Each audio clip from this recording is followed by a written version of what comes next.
السلام علیکم ورحمۃ اللہ وبرکاتہ۔ میری بیوی روزانہ آدھی رات کو اٹھ کر کچن میں چلی جاتی اور بہت سارا کھانا بناتی۔ حالانکہ ہم گھر میں صرف دو لوگ تھے، مجھے شک ہوا کہ وہ کھانا کہاں جاتا ہے۔ ایک رات میں نے دبے پاؤں اس کا پیچھا کیا، وہ کھانا لے کر گھر کے پچھلے صحن میں چلی گئی۔ ایک سوکھے ہوئے کنویں میں وہ سارا کھانا اس نے پلٹ دیا۔ تبھی کنویں کے اندر سے ایک ایسی خوفناک آواز آئی جسے سن کر میرا دل بند ہونے والا ہو گیا تھا۔ رات کے ٹھیک 2:45 ہو رہے تھے اور کمرے میں چھائی ہوئی خاموشی کسی قدیم اور ویران قبرستان کی ہولناک ویرانی سے مشابہ تھی۔ دیوار پر لگی ساگون کی لکڑی والی قدیم کلار کی ٹک ٹک اس سناٹے میں کسی ہتھوڑے کی طرح ضرب کی طرح گونج رہی تھی، اور ہر گزرتا لمحہ میرے اعصاب پر ٹنوں وزنی بوجھ ڈال رہا تھا۔ باہر چلنے والی ہواؤں کا شور کھڑکیوں کے شیشوں سے ٹکرا کر ایک عجیب سی کیفیت طاری کیے ہوئے تھا۔ میں اپنی رضائی میں دبکا آنکھیں موندے لیٹا پڑا تھا، مگر نیند میری آنکھوں سے کوسوں دور تھی، کیونکہ یہ پچھلے 90 دنوں کا وہ اذیت ناک معمول بن چکا تھا جس نے میری پرسکون زندگی کو ایک ایسے خوفناک خواب میں بدل دیا تھا جس سے میں جاگنا ناممکن سا لگ رہا تھا۔ میرے پہلو میں لیٹی ہوئی میری بیوی سلمیٰ کی سانسوں کی رفتار آنے والی غیر معمولی تبدیلی مجھے بتا رہی تھی کہ وہ جاگ رہی ہے، اور اب وہی ہونے والا ہے جو روز ہوتا ہے، اور اس کا جسم تنا ہوا تھا۔ وہ بستر پر یوں ساکت پڑی تھی جیسے کوئی مردہ جسم ہو، لیکن میں جانتا تھا اس کے اندر ایک طوفان برپا ہے، ایک ایسا جذباتی اور نفسیاتی طوفان جس نے اسے اندر سے کھوکھلا کر دیا تھا۔ 20 سالہ رفاقت نے ہم نے ایک دوسرے کے ساتھ دکھ سکھ بانٹے تھے۔ اولاد کی نعمت سے محرومی نے ہمیں ایک دوسرے کا واحد سہارا بنا دیا تھا، اور ہم اس بڑی حویلی نما گھر میں، جو شہر کے ہنگاموں سے دور ایک ویران علاقے میں قائم تھا، جس کی اونچی دیواریں اب مجھے کھانے کو دوڑتی تھی، اکیلے رہتے تھے۔ مگر پچھلے 3 ماہ سے سلمیٰ بالکل بدل گئی تھی۔ وہ سلمیٰ جو میری زندگی میں، جو میری ہلکی سی آہٹ پر جاگ جاتی اور جس کی مسکراہٹ میرے دن کی تھکن اکاڑ دیتی، اب مجھ سے کوسوں دور جا چکی تھی۔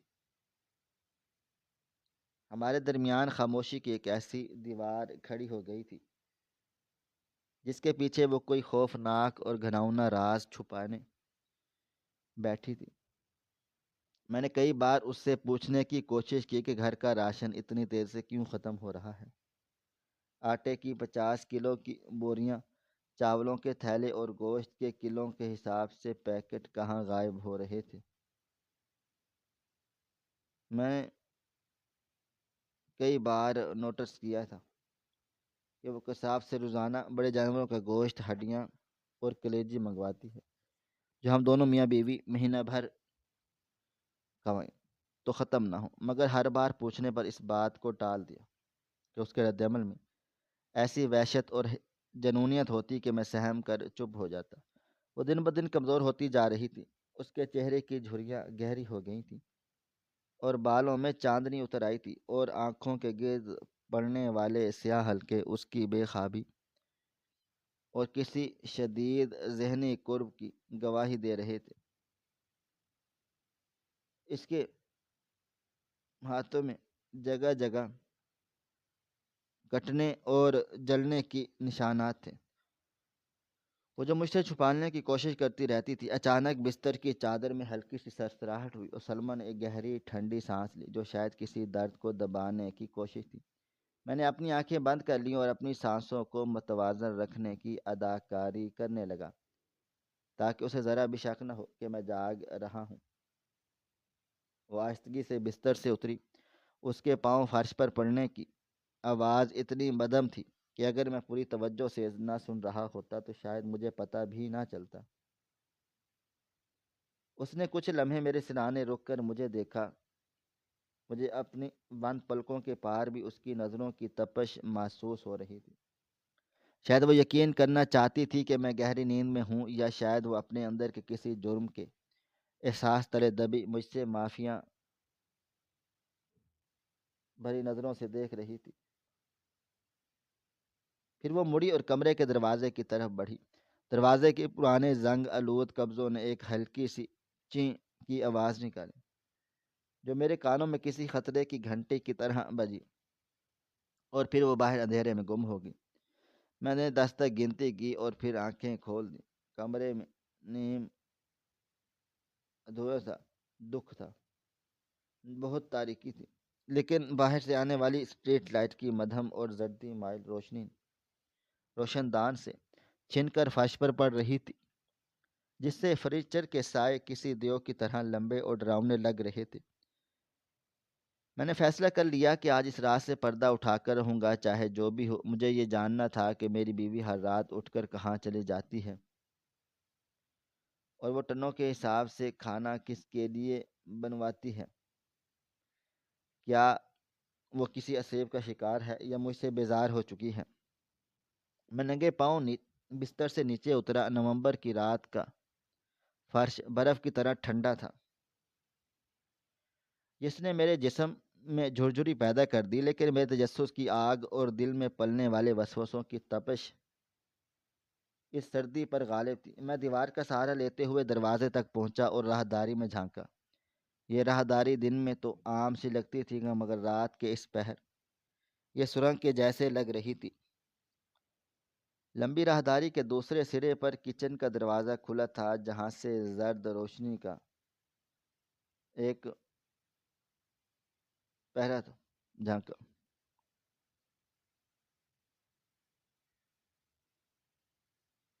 جہاں سے زرد روشنی کا ایک مستطیل ٹکڑا فرش پر پڑ رہا تھا، اور ساتھ ہی بٹنوں کے کھڑکنے کی آوازیں آ رہی تھیں۔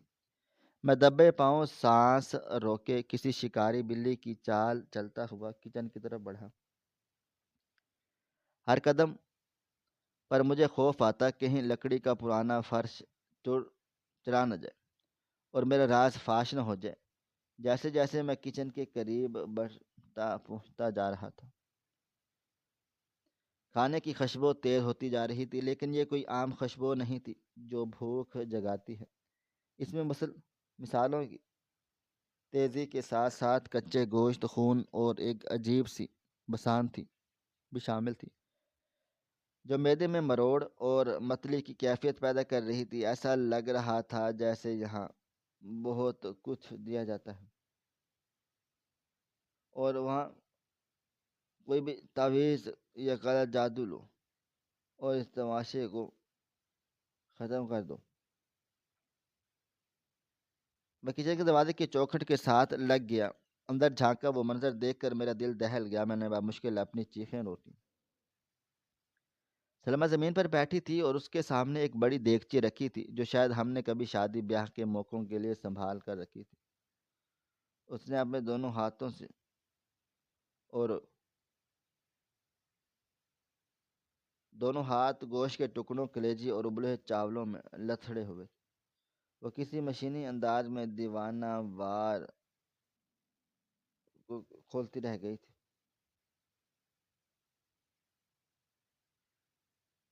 اور وہ کسی مشینی انداز میں دیوانہ وار کھانا اس دیگچی میں بھر رہی تھی۔ اس کے بال بکھرے تھے، دوپٹے کندھے سے ڈھلک چکا تھا، اس کے ماتھے پر پسینے کی بوندیں چمک رہی تھی۔ اس کی آنکھوں میں ایک ایسی وحشت تھی جو میں نے پہلے کبھی بھی نہ دیکھی تھی۔ وہ زیر لب کچھ بڑبڑا رہی تھی۔ میں نے کان لگا کر سننے کی کوشش کی تو اس کی لرزتی ہوئی اور غم زدہ آواز سنائی دی، بس تھوڑی دیر، ناراض مت ہونا، ماں آ رہی ہے۔ میرے بچے کو بھوک لگی ہے، آج گوشت زیادہ ہے، خوش ہو جائے گا۔ میرے پیروں تلے سے زمین نکل گئی۔ بچہ؟ کون سا بچہ؟ ہم تو بے اولاد تھے۔ 20 سال پہلے ہمارا ایک مردہ بچہ پیدا ہوا تھا، جسے ہم نے دفنا دیا تھا۔ تو اب یہ کون ہے؟ اور اس بچے کا کیا سلمہ کا دماغ توازن بگڑ سکتا ہے؟ کیا وہ کسی خیالی بچے کی پرورش کر رہی ہے؟ لیکن کھانا خیالی نہیں تھا، وہ بالکل حقیقی تھا۔ کم از کم 5 کلو گوشت اور اتنے ہی چاول، اور ساتھ میں درجنوں روٹیاں جن پر گھی لگا ہوا تھا۔ یہ خوراک کسی انسانی بچے کی نہیں ہو سکتی تھی، بلکہ یہ تو 10 پہلوانوں کا کھانا تھا۔ سلمہ نے کانپتے ہاتھوں سے دیگچی کا ڈھکن بند کیا۔ وہ دیگچی اتنی وزنی تھی کہ عام حالات میں سلمہ اسے ہلا بھی نہیں سکتی تھی، مگر اس وقت اس میں نہ جانے کہاں سے جنونی طاقت آ گئی۔ شاید یہ ممتا کی طاقت تھی یا پھر پاگل پن۔ اس نے ایک جھٹکے سے دیگچی اٹھائی اور اسے سینے سے لگا لیا، جیسے وہ اس کی زندگی کی سب سے قیمتی چیز ہو۔ اس کے چہرے پر ایک عزم تھا، ایک ممتا بھری وحشت تھی۔ وہ مڑی اور کچن کے پچھلے دروازے کی طرف مڑی، جو گھر کے پچھلے ویران حصے صحن کی طرف کھلتا تھا۔ میں فوراً دیوار کی اوٹ میں ہو گیا۔ جیسے وہ باہر نکلی، میں سائے کی طرح اس کا پیچھے لپکا تھا۔ گھپ اندھیرا تھا، چاند بادلوں کے پیچھے چھپا ہوا تھا، اور ہوائیں سرکنڈوں اور جھاڑیوں میں سے گزرتے ہوئے خوفناک سیڑھیاں بجا رہی تھی۔ یہ گھر کا وہ حصہ تھا جسے ہم نے سالوں سے استعمال نہ کیا۔ یہاں سوائے جنگلی جھاڑیوں کے اور کچھ بھی نہیں تھا، اور دادا جی کے زمانے کا یہ کنواں ہمیشہ سے بند پڑا تھا، اور ہم اسے منحوس سمجھتے تھے، کیونکہ بچپن میں ہمیں بتایا گیا تھا کہ یہاں جنات کا بسیرا ہے۔ سلمہ سیدھی اس کنویں کی طرف جا رہی تھی۔ خاردار جھاڑیاں اس کے کپڑوں سے الجھ رہی تھیں، اس کے ننگے پیروں کو زخمی کر رہی تھی، لیکن اسے کوئی پرواہ نہ تھی۔ میں ایک پرانے اور سوکھے ہوئے درخت کے تنے کے پیچھے چھپ گیا اور وہاں سے دیکھنے لگا۔ سلمہ کنویں کی منڈیر کے پاس جا کر رک گئی۔ اس نے دیگچی کو نیچے پھینکا اور ہانپنے کانپنے لگی۔ ماحول میں ایک عجیب سی بو پھیلی ہوئی تھی، یہ سناڈ، نمی اور مردار کی ملی جلی بو تھی جو کچن کے کھانوں کی خشبوؤں پر غالب آ رہی تھی۔ سلمہ نے دیگچی کا ڈھکن اٹھایا، اس میں سے بھاپ کا ایک بادل اٹھا۔ پھر اس نے وہ وزنی دیگچی اٹھائی اور کنویں کے سیاہ اور تاریک گردن کے پر پڑی۔ یہ لو میرے لال، ماں آ گئی۔ اس کی آواز رات کے سناٹے میں لرزتی ہوئی ابھری، جس میں محبت اور خوف کا عجیب سا امتزاج تھا۔ اور پھر اس نے وہ سارا کھانا، گوشت، چاول اور روٹیاں اس اندھیرے گڑھے میں الٹ دیں۔ کھانے کے گرنے کی آواز جیسے ہی کوئی بھاری چیز کڑچ اور پانی کے جوہڑ میں گر رہی ہو۔ چھپ چھپ۔ اس کے بعد چند لمحے خاموشی رہی، اتنی گہری خاموشی کہ مجھے اپنی دھڑکنیں سنائی دینے لگی۔ میں نے سوچا شاید وہ کھانا ضائع کر رہی ہے، لیکن وہ پھر کنویں کی اتھاہ گہرائیوں سے ایک ایسی آواز ابھری جس نے میرے خون کو جما دیا اور میرے جسم کا رونا کھڑا کر دیا۔ یہ آواز کسی انسان کی نہیں، نہ ہی کسی کتے یا بھیڑیے کی۔ یہ ایک لرزہ خیز گھراہٹ تھی، ایک ایسی وحشیانہ آواز جیسے کوئی دیوہیکل پرندہ سالوں کی بھوک کے بعد کھانے پر ٹوٹ پڑا ہو۔ غر غر غرچ غرچ، ہڈیوں کے ٹوٹنے سے، گوشت نوچنے اور جیالے بے وفائی پر چوانے کی اتنی آوازیں واضح اور مکروہ تھی کہ میرا دل حلق میں آ گیا تھا۔ ایسا لگ رہا تھا جیسے نیچے ایک نہیں بلکہ کئی بھوکے شیطان موجود ہیں، جو ایک دوسرے سے کھانا چھین رہے ہیں۔ آوازوں میں ایک عجیب سی شفافیت تھی، ساتھ ہی زنجیروں کے ہلنے کی جھنکار بھی سنائی دی۔ چھن چھن، کڑ کڑ، جیسے کسی بہت طوفانی طاقتور چیز کو لوہے کی بھاری زنجیروں سے باندھ کر رکھا گیا ہو۔ خوف کی ایک سرد لہر میری ریڑھ کی ہڈی میں دوڑ گئی۔ اس سوکھے کنویں کے اندر کوئی چیز زندہ تھی اور میری بیوی اسے پال رہی تھی۔ سلمہ وہیں کنویں کے کنارے بیٹھی رو رہی تھی۔ اس کا رونا خوف کا نہیں بلکہ ایک عجیب سی اذیت ناک محبت کا تھا۔ وہ کنویں کے اندر جھانک کر دھیمی آواز میں باتیں کر رہی تھی۔ آرام سے کھاؤ اور دوں گی، سب تمہارا ہے، کسی کو نہیں بتاؤں گی۔ اب مجھ سے مزید برداشت نہیں ہو رہا تھا۔ تجسس کی جگہ اب خوف اور حیرت نے اسے ٹوٹ پھوٹ لی تھی، بلکہ میں اپنی پناہ گاہ سے باہر نکلا، میرے قدموں کے نیچے ایک سوکھی ٹہنی ٹوٹی، کڑک۔ رات کے سناٹے میں یہ آواز گولی چلنے کے جیسی تھی۔ کنویں کے اندر سے آنے والی گراہٹ یکدم تھم گئی، جیسے اس مخلوق نے میری موجودگی محسوس کر لی ہو، وہ شکار کے لیے تیار ہو رہی ہو۔ سلمہ نے چونک کر پیچھے مڑ کر دیکھا۔ اندھیرے میں میری شکل پہچانتے ہی اس کے چہرے پر ہوائیاں اڑ گئی۔ وہ لڑکھڑا کر اٹھی اور کنویں کے سامنے دیوار بن کر کھڑی ہو گئی۔ اس کی آنکھیں خوف سے پھیلی ہوئی تھیں، چہرہ زرد پڑ گیا تھا اور ہاتھ کانپ رہے تھے۔ راشد، اس کے منہ سے بامشکل نکلا۔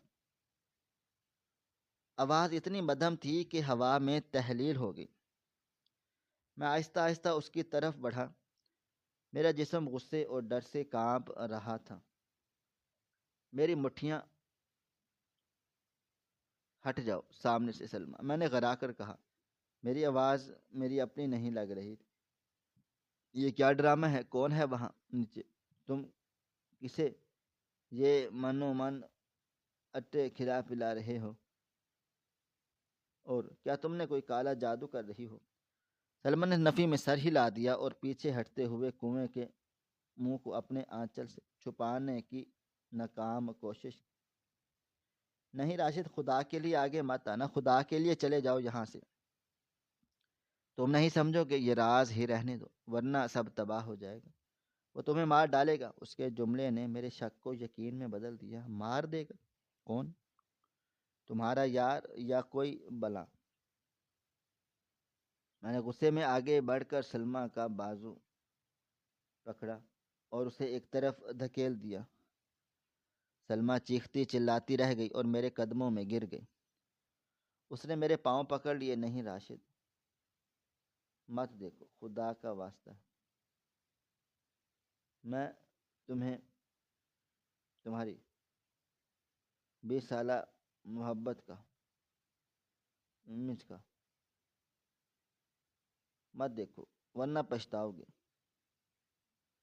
لیکن اب میں رکنے والا نہیں تھا۔ میں نے اپنی جیب سے لائٹر نکالا، میرے ہاتھ کانپ رہے تھے مگر میں نے اسے جلایا اور کنویں کی منڈیر پر جھک کر اندر روشنی کی۔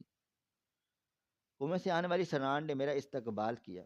لائٹر کی مدھم روشنی کنویں کی گہرائی تک جا پہنچی اور جو منظر میں نے دیکھا وہ میری برداشت سے باہر تھا۔ میرا دل و دماغ بالکل سن ہو چکا تھا اور حلق سے ایک بے ساختہ چیخ نکلی جو میرے سینے میں گھٹ کر رہ گئی۔ کنویں کی تہہ میں کیچڑ، گندگی اور ہڈیوں کے ڈھیر کے درمیان ایک ہیولا موجود تھا۔ وہ انسان نہیں تھا لیکن مکمل جانور بھی نہیں تھا۔ اس کا جسم عجیب و غریب طور پر ٹیڑھا میڑھا اور مسخ شدہ تھا۔ اس کی ریڑھ کی ہڈی ابھری ہوئی تھی، کھال کسی گینڈے کی طرح موٹی، کھردری اور رنگت مٹیالی سیاہ تھی جس پر جگہ جگہ پھوڑے تھے۔ اس کے سر پر انسانوں جیسے بال تھے جو الجھے ہوئے اور کیچڑ میں لتھڑے ہوئے تھے، لیکن چہرہ، یا خدا، وہ چہرہ کسی ڈراؤنے خواب کی طرح بدتر تھا۔ آنکھیں انگاروں کی طرح سرخ تھی اور ان میں سے شیطانی چمک تھی۔ ناک کی جگہ صرف 2 سوراخ تھے اور جبڑا باہر کو نکلا ہوا تھا جس میں نوکیلے اور پیلے دانتوں کی قطاریں تھیں۔ وہ چاروں ہاتھ پیروں پر جانوروں طرح بیٹھا ہوا تھا اور اس کے بڑے بڑے پنجوں میں کچا گوشت دبا ہوا تھا جسے وہ ابھی نوچ رہا تھا۔ میری روشنی پڑتے ہی اس نے سر اٹھایا اور سیدھا میری آنکھوں میں دیکھا۔ اس کی نظر میں اتنی نفرت، اجنبیت اور بھوک تھی کہ میں پیچھے کی طرف گرا۔ اس نے ایک زوردار دھار ماری جس سے کنویں کی دیواریں لرز اٹھیں اور وہ اوپر کی طرف جھپٹا، لیکن اس کے پیروں میں بندھی ہوئی موٹی اور زنگ آلود زنجیر نے اسے روک ڈالا۔ وہ زنجیر کنویں کی تہہ میں گڑے ہوئے ایک بڑے لوہے کے کنڈے سے بندھی ہوئی تھی جسے شاید سالوں پہلے نصب کیا گیا تھا۔ یہ کیا ہے؟ میں نے زمین پر گھسیٹتے ہوئے پیچھے ہٹتے ہوئے پوچھا۔ میری آواز میں خوف تھا اور مجھے لگا کہ میرا دل بند ہو جائے گا۔ سلمہ جو اب تک رو رہی تھی گھٹنوں کے بل چلتی ہوئی میرے پاس آئی اور میرے ٹھنڈے ہاتھ پکڑ لیے۔ راشد، ڈرو مت، اسے کچھ میں کہنا، یہ ہمارا بیٹا ہے۔ اس کے الفاظ میرے دل و دماغ میں بم کی طرح پھٹے۔ وقت جیسے تھم گیا۔ بیٹا؟ تم پاگل ہو گئی ہو، یہ درندہ ہمارا بیٹا کیسے ہو؟ یہ کوئی ایسے کوئی بلا ہے؟ میں نے جھٹکے سے اس کا ہاتھ چھڑایا اور نفرت سے کنویں کی طرف دیکھا۔ سلمہ نے سسکتے ہوئے کہا، یاد کرو 20 سال پہلے کی وہ رات، وہ طوفانی رات جب ہماری اولاد ہوئی تھی اور دائی نے کہا تھا کہ بچہ مردہ پیدا ہوا ہے۔ میرے ذہن میں ماضی کا وہ دھندلا منظر گھوم گیا، وہ خوفناک طوفانی رات، بجلی کی کڑک، سلمہ کی دردناک چیخیں، اور پھر دائی اور میری ماں کا خوف زدہ اور سفید چہرہ۔ انہوں نے مجھے بچہ دکھانے سے انکار کر دیا۔ انہوں نے کہا تھا کہ وہ مسخ شدہ پیدا ہوا ہے، اسے دفنانا بہتر ہے۔ مجھے اس کی شکل تک نہیں دیکھنے دی گئی۔ انہوں نے جھوٹ بولا تھا راشد۔ سلمہ نے روتے ہوئے انکشاف کیا، وہ مرا نہیں تھا، وہ زندہ تھا، لیکن اس کی شکل ایسی تھی کہ سب ڈر گئے۔ تمہاری ماں، میری بہنیں، دائیں، سب نے کہا یہ انسان نہیں، یہ کوئی درندہ عذاب ہے، یہ خدا کا قہر ہے، یہ بدشگونی ہے جو پورے خاندان کو کھا جائے گی۔ صاحب نے کہا اسے مار دو، اسے ختم کر دو۔ سلمہ کی آواز میں ممتا کا درد اور سالوں کی اذیت امڑ آئی۔ میں ایک ماں تھی راشد، میں اپنے جگر کے ٹکڑے کو، اپنے بطن سے جنم لینے والے کو کیسے مرنے دیتی، چاہے وہ جیسا بھی تھا تو میرا خون۔ سب نے کہا اسے زہر دے دو یا گلا گھونٹ دو۔ میں نے سب کے سامنے حامی بھر لی تاکہ اسے مجھ سے چھین کر نہ لے جائے۔ میں نے جھوٹ بولا کہ میں نے اسے پچھلے صحن میں دفنا دیا ہے، حالانکہ میں نے وہاں پر ایک معزز اور شہری شخصیت، حقیقت میں فرق ہے۔ میں نے وہاں ایک قبر بنوائی، یاد ہے تم نے فاتحہ پڑھتے تھے، لیکن حقیقت میں نے اسے مارا نہیں تھا، میں نے اسے سوکھے کنویں میں چھپا دیا تھا۔ کنویں کے اندر اس مخلوق کی آوازیں اب مزید غصے والی ہو رہی تھی۔ وہ زنجیر کو کھینچ رہا تھا اور ایسا لگ رہا تھا کہ وہ کسی بھی لمحہ زنجیر توڑ کر باہر آ جائے گا اور ہم دونوں کو چیر پھاڑ دے گا۔ تم نے 20 سال تک اس بلا کو یہاں پالا، اس اندھیرے میں، اکیلے۔ میں اپنی آنکھوں پر یقین نہیں کر پا رہا تھا، میری بیوی نے اتنا بڑا بوجھ اکیلے اٹھا لیا۔ یہ بلا نہیں ہے، سلمہ چیخی، یہ میرا خون ہے، تمہارا خون ہے۔ ہاں ہاں، اس کی شکل انسانوں کے جیسی نہیں۔ ہاں ہاں، یہ بول نہیں سکتا۔ ہاں، یہ جانوروں کی طرح کھاتا ہے، لیکن مجھے یہ پہچانتا ہے، اپنی ماں کو پہچانتا ہے۔ جب میں آتی ہوں تو یہ خاموش ہو جاتا ہے۔ میں روزانہ رات کو چھپ کر اسے کھانا دیتی ہوں، سردیوں میں کمبل دیتی ہوں، جب یہ بیمار ہوتا ہے تو میں رات بھر اس کے پاس بیٹھتی ہوں۔ میں نے اپنی ممتا کے لیے پوری دنیا سے جھوٹ بولا اور اپنے رشتہ داروں میں، محلے والوں سے، حتیٰ کہ تم سے بھی، کیونکہ مجھے ڈر تھا کہ تم اسے مارنے کا کہو گے۔ میں ہکا بکا رہ گیا، میرے سامنے حقیقت کے پردے اٹھ رہے تھے، لیکن یہ حقیقت اتنی بھیانک تھی کہ اسے قبول کرنا ناممکن تھا۔ وہ مخلوق جسے سلمہ اپنا بیٹا کہہ رہی تھی، وہ ایک آدم خور درندہ لگ رہا تھا جسے ہاتھ دیکھ کر روح فنا ہو جائے۔ سلمہ یہ خطرناک ہے، دیکھ نہیں رہی اس کی آنکھیں، اس میں انسانیت نہیں ہے، یہ ہمیں کھا جائے گا، یہ صرف گوشت جانتا ہے۔ میں نے اسے سمجھانے کی کوشش کی، لیکن سلمہ نے کنویں کی منڈیر کی طرف دیکھ کر کہا، نہیں، یہ بھوکا ہے، بس اسے کھانا چاہیے، دیکھو یہ اب خاموش ہے، کہا، اور واقعی پلیٹ نہیں،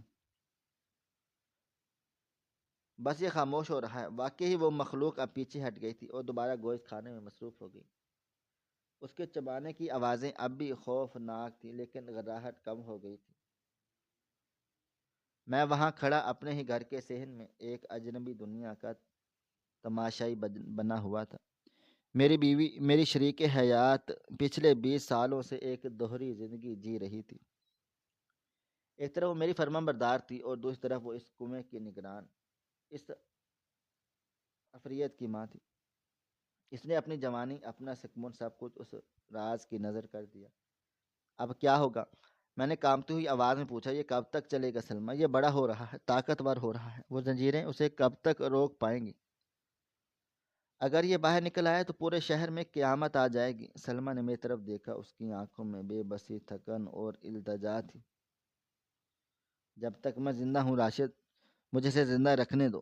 یہ میرا گناہ ہے یا نیکی، میں اسے نہیں جانتی، بس اتنا جانتی ہوں کہ یہ میرا بیٹا ہے۔ میں مر جاؤں گی تو جو چاہے کر لینا، لیکن میری زندگی میں اسے مت مارنا۔ میں اس کے بغیر نہیں جی سکتی۔ اس کے ممتا کے سامنے میرا غصہ، میرا خوف، سب کچھ پگھلنے لگا۔ حالانکہ دل و دماغ کہہ رہا تھا یہ غلط ہے، یہ فطرت کے خلاف ہے، یہ ایک بم ہے جو کسی وقت پھٹ سکتا ہے۔ لیکن ایک ماں کی تڑپ اور اس کی قربانی میرے ہاتھ باندھ دیے تھے۔ میں نے ایک آخری بار کنویں کی تاریک گہرائی میں دیکھا، جہاں دو سرخ آنکھیں اندھیرے میں چمک رہی تھی اور مجھے گھور رہی تھی۔ وہ ہمارا بیٹا تھا، ہمارا خون تھا، ایک ایسا راز تھا جو ہم دونوں کو اس قبر نما گھر میں قید رکھنے کے لیے کافی تھا۔ میں نے ایک گہری سانس لی اور سلمہ کے لرزتے ہوئے کندھے پر ہاتھ رکھا۔ چلو اندر چلو، صبح ہونے والی ہے۔ سلمہ نے تشکر بھری نظروں سے مجھے دیکھا اور میرا ہاتھ تھام لیا۔ ہم دونوں لڑکھڑاتے قدموں کے ساتھ واپس گھر کی طرف مڑے، لیکن مجھے معلوم تھا اب اندر جا کر بھی پہلے جیسا نہیں رہے گا۔ اس کنویں کا سایہ اب ہمیشہ ہماری زندگیوں پر منڈلاتا رہے گا، اور ہر رات کی طرح آنے والی رات بھی اسی خوف اور اسی راز کی نگہبانی میں گزر جائے گی۔ کہیں وہ زنجیر ٹوٹ نہ جائے، کہیں وہ راز باہر نہ آ جائے، اور کہیں ممتا کی یہ قربانی ہمارے گلے کا پھندا نہ بن جائے۔ یوں رات کے اس پہر، اس سوکھے کنویں کے کنارے ہماری زندگی کا ایک نیا اور خوفناک باب شروع ہو چکا، جس کا انجام ہم دونوں میں سے کسی کو معلوم نہیں تھا۔ اس رات کے بعد ہمارے گھر سے سکون ہمیشہ کے لیے رخصت ہو گیا۔ وہ کمرہ جو ہماری کبھی پناہ گاہ تھا، اب مجھے کسی قید خانے کی طرح لگنے لگا، جہاں ہم دو مجرم اپنی سزا کے منتظر تھے۔ صبح ہوئی، سورج نکل آیا، مگر ہمارے ذہن میں چھائی ہوئی وہ نادیدہ تاریکی ختم نہ ہوئی۔ سلمہ کی حالت اس رات کے بعد مزید بگڑ گئی۔ راز فاش ہونے کا بوجھ اس کے ناتواں پہاڑوں پر پہاڑ بن کر ٹوٹا تھا کندھوں پر، لیکن حیرت انگیز طور پر اس کی ممتا کی شدت میں کوئی کمی نہ آئی، بلکہ اس نے ایک جنونیت شامل ہو گئی۔ وہ اب بھی دن بھر اسی لگن سے کھانا پکاتی اور رات کے اندھیرے میں اس کنویں کا رخ کرتی۔ فرق صرف اتنا یہ تھا کہ اب میں بھی سالے کی طرف کنویں میں اندھیرے میں کنویں کا رخ کروں۔ فرق صرف یہ تھا کہ اب میں بھی سائے کی طرح اس کے ساتھ ہوتا تھا۔ میں نے سلمہ کی خاطر اور اپنی مجبوری کی بنا پر اس خوفناک حقیقت کو قبول کرنے کی کوشش کی۔ میں نے خود کو سمجھایا وہ ہمارا بیٹا ہے، ایک بیمار، لاچار اور اسپیشل پرسن۔ میں نے خود کو سمجھایا کہ وہ ہمارا بیٹا ہے، لاچار اور قدرت کا ٹھکرایا ہوا وجود جسے ہماری ضرورت ہے۔ لیکن جب سے میں نے اس کنویں کے قریب جاتا اور اندر سے غیر انسانی گراہٹیں سنتا، تو میرا خون جم جاتا اور دل کے کسی کونے سے آواز آتی، یہ ہمدردی نہیں بلکہ خودکشی ہے۔ مجھے صاف نظر آ رہا تھا کہ سلمہ جسے اپنا بیٹا سمجھ رہی ہے، وہ دراصل گوشت اور خون کا پیاسا ایک درندہ بن چکا ہے، جس کی فطرت میں رحم نام کی کوئی چیز نہیں۔ وہ اب انسان نہیں رہا، بلکہ اندھیرے، تنہائی اور نفرت نے اسے خاص افریت میں بدل دیا تھا۔ دن ہفتوں میں بدل گئے، اور جیسے جیسے وقت گزرتا چلا گیا، کنویں کے اندر پلنے والی وہ چیز زیادہ طاقتور، زیادہ بے چین اور زیادہ کلو گوشت پر راضی نہیں ہوتا تھا۔ ہوشیار ہوتی جا رہی تھی، اس کی بھوک بڑھ گئی تھی، اب وہ 5 کلو گوشت پر راضی نہ تھا۔ جب کھانا لیٹ ہو جاتا یا مقدار کم ہوتی تو وہ رات بھر زنجیروں کو کھینچتا رہتا اور ایسی ہولناک آوازیں دھاڑتا کہ پورا گھر لرز اٹھتا۔ مجھے لگتا تھا کہ چھت ہم پر آ گرے گی۔ مجھے ڈر تھا کہ وہ پرانی زنگ آلود زنجیریں، وہ لوہے کا کنڈا، زیادہ دیر تک اس کا بڑھتا ہوا بوجھ اور طاقت برداشت نہیں کر پائے گی۔ میں نے کئی بار سلمہ سے بات کرنے کی کوشش کی۔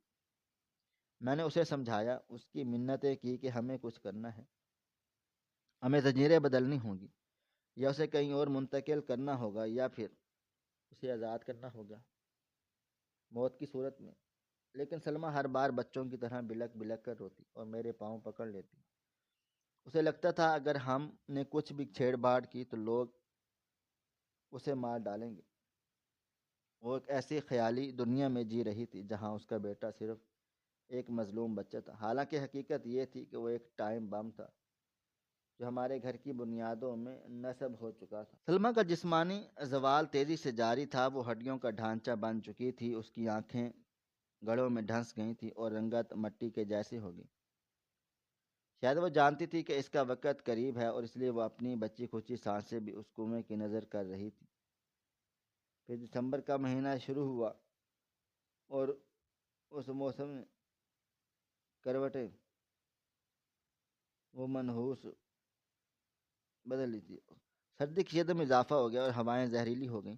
وہ منحوس رات آ گئی جس کا مجھے پچھلے پہلے دن سے انتظار تھا۔ یہ دسمبر کی ایک طوفانی رات تھی، آسمان پر کالی سیاہ گٹائیں چھائی ہوئی تھیں اور دوپہر سے ہونے والی بوندا باندی اب موسلا دھار بارش میں بدل چکی تھی۔ بجلی کی کڑک اور بادلوں کی گرج سے کان کے پردے پھٹے جا رہے تھے، ہوا کے زور سے گھر کی کھڑکیاں اور دروازے بج رہے تھے جیسے کوئی انہیں توڑ کر اندر آنا چاہتا ہو۔ سلمہ پچھلے 2 دنوں سے شدید بخار اور نمونیا میں مبتلا تھی، اس کا جسم آگ کی طرح تپ رہا تھا، اسے سانس لینے میں دشواری ہو رہی تھی، وہ بستر سے اٹھنے کے قابل بھی نہیں تھی۔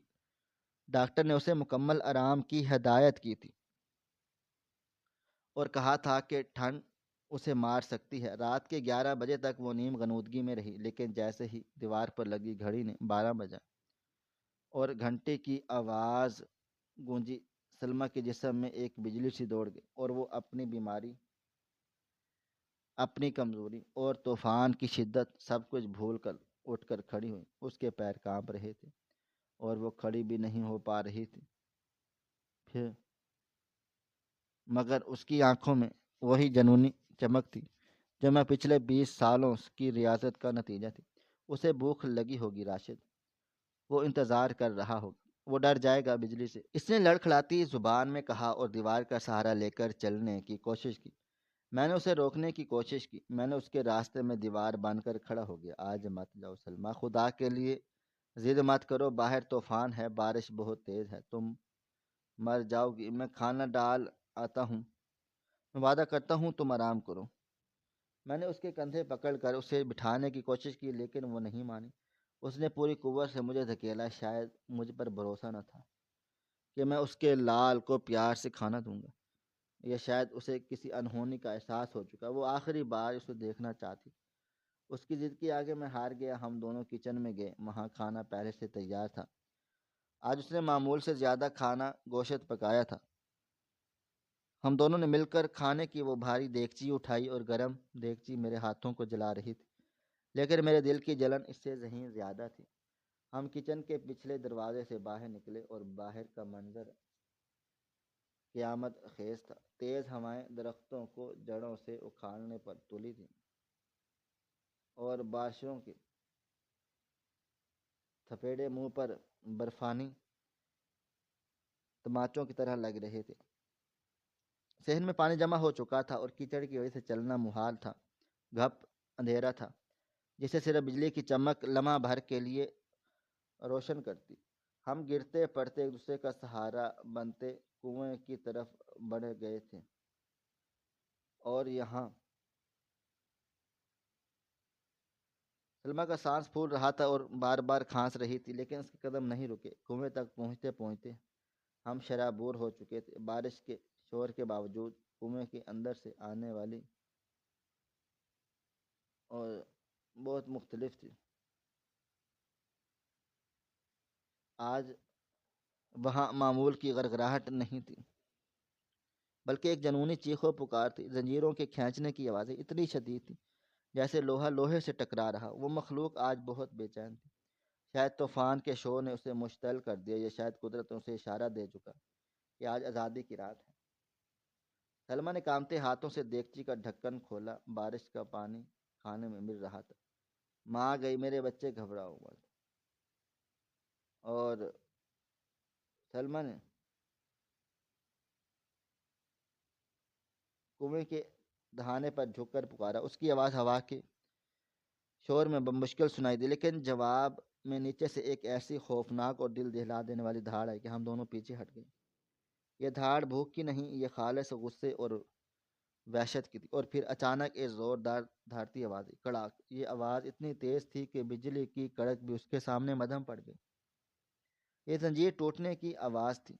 میرا دل بند ہو گیا، میرے جسم کا سارا خون خشک ہو گیا۔ سلمیٰ کی آنکھوں خوف سے پھیل گئی۔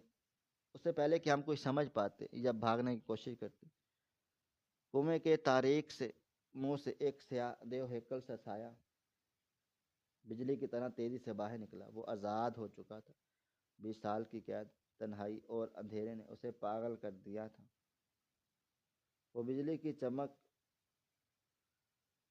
میں نے پہلے دیکھا تھا، کہیں زیادہ بڑا خوفناک ہو چکا تھا۔ بارش کے پانی بھیگا ہوا اس کا مٹیالی جسم، جس پر جگہ جگہ سخت خال کے آبار تھے، اس کے لمبے اور مڑے ہوئے ناخن اور سرخ انگارہ آنکھیں جن میں انسانیت کی کوئی رمق باقی نہیں تھی، موت کا مجسمہ بن کر ہمارے سامنے کھڑا تھا۔ اس نے باہر نکلتے ہی آسمان کی طرف منہ کر کے ایک فلک شگاف نعرہ لگایا، جیسے فطرت کو للکار رہا ہو۔ اس کی آواز میں آزادی کا نشہ اور انتقام کی آگ تھی۔ پھر اس کی نظر ہم پر پڑی۔ میں نے فوراً اپنی جیب سے وہ پستول نکالا جو میں نے پچھلے کچھ دنوں سے اپنی حفاظت کے لیے ساتھ رکھنا شروع کر دیا تھا، اور کیونکہ مجھے معلوم تھا یہ دن آئے گا۔ پیچھے ہٹو سلمیٰ، دور ہٹو، میں نے پوری قوت سے چیخا، لیکن وہ درندہ مجھ پر جھپٹنے کے لیے تیار تھا۔